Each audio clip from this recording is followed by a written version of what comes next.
Welcome to our Maha Periyava களஞ்சியம் channel. இன்னைக்கு நம்ம மகாபெரிவா அருள்வாக்கை தெரிந்து கொள்ளலாம். எதை காப்பாற்றாவிட்டாலும் நாக்கை காக்க வேண்டும் என்று திருவள்ளுவர் வலியுறுத்துகிறார். ஆனால் இன்று உலகம் முழுக்க பேச்சுமயமாகவே மாறிவிட்டது. பேச்சை குறைத்தால் சண்டை சச்சரவு மறையும். மேல்நாட்டில் கூட பேச்சு வெள்ளி என்றால் மௌனம் தங்கம் என்றுதான் குறிப்பிடுவார்கள்.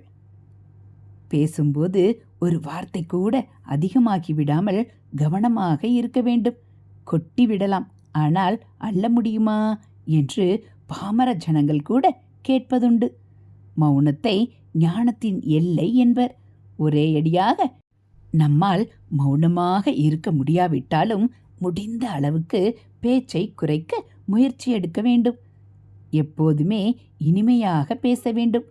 மற்றவர் மனதை புண்படுத்தும் விதத்தில் பேசுவது நல்லதல்ல. நம்மையும் நம்மை சார்ந்தவர்களையும் மேல்நிலைக்கு உயர்த்துவதாக மட்டுமே நம் பேச்சு இருக்க வேண்டும். பணத்தை மட்டும்தான் அளவாக செலவழிக்க வேண்டும் என்றில்லை. பேச்சையும் கணக்காக பேச வேண்டும்.